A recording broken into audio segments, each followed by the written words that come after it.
దావీదుకు దేవుని మందిరం అంటే, దేవుని మాటలు వినబడుతున్న నివాస స్థలం అంటే, తేజో మహిమతో కూడిన నివాసం అంటే ఏమండి? దావీదుకు ప్రేమ.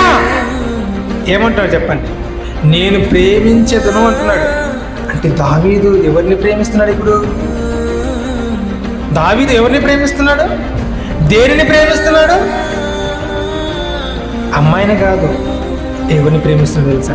దేవుని మందిరాన్ని ప్రేమిస్తున్నాడు. అదేంటాయి గారు, దేవుని మందిరాన్ని ఎట్లా ప్రేమిస్తావు?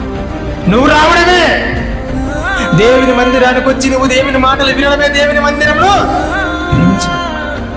చిరకాలం యెహోవా మందిరంలో నివాసం చేయడమే దేవుని ప్రేమించినట్టు. జీవితకాలం అంతా దేవుని మందిరంలో నివసించి దేవుని మాటలు వినడమే దేవుని ప్రేమించడం.